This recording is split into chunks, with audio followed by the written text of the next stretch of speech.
For my new botanical sketches, I focused on two fascinating members of the Ammocharis family.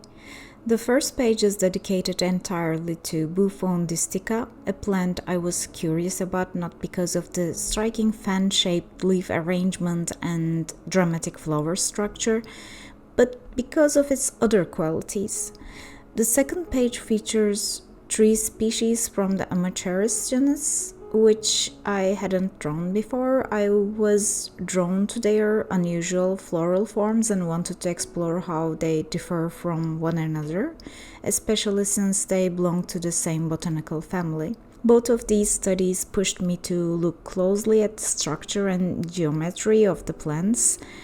There is a lot going on in their forms, and it was a challenge I enjoyed. These were not quick sketches, they took time, and that time showed me again how much variety and design potential nature holds. This first one is Boophone distica, and it is a bulbous plant native to a wide range of African countries from South Africa to Uganda. It is commonly known as century plant or tumbleweed. It is easily recognizable by its distinctive fan-shaped leaf arrangement formed by two dense rows of strap-like leaves. This species produces a dramatic display of around 50 pink six-petaled flowers in a single umbel before the new leaves emerge. The flower stalk later detaches and forms a tumbleweed-like structure rolling with the wind and dispersing seeds as it moves. Historically, this plant has had both medicinal and cultural significance across southern Africa. Its large partially exposed bulb contains a complex mix which can act as painkillers in small doses but are highly toxic in larger quantities. The plant's Greek-derived name meaning ox killer because eating the plant can be fatal to livestock.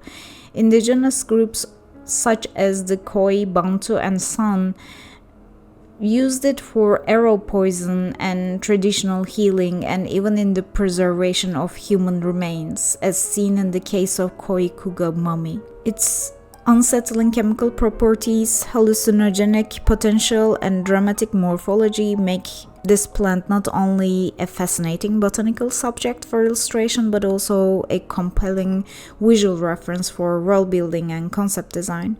What drew me to this plant was not the sculptural silhouette, though it does have a fascinating and almost surreal morphology.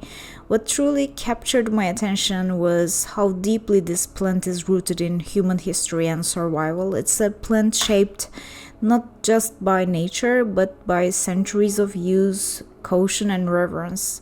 The way it was used by the Khoi Bushmen and Bantu peoples for medicine, for preserving the dead, and as a deadly arrow poison, felt like an invitation into a different kind of story. It's not often that a botanical subject feels this tied to folklore and function.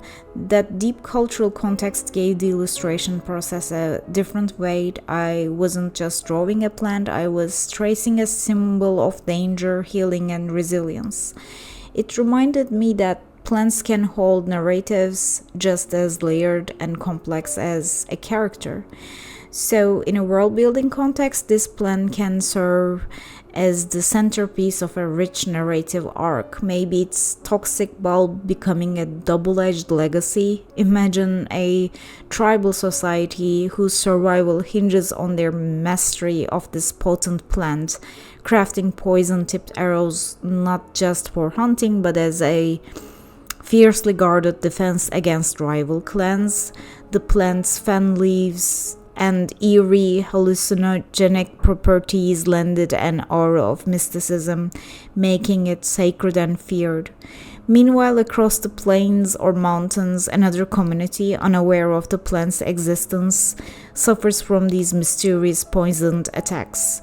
Their journey becomes a desperate search for the source of the poison, or a cure, or even the mythical flower said to bloom once before vanishing into the dust like a ghost. Perhaps only magicians or herbal lore keepers hold fragmented knowledge of its effects, and encountering the plant could trigger visions, madness, or maybe revelation.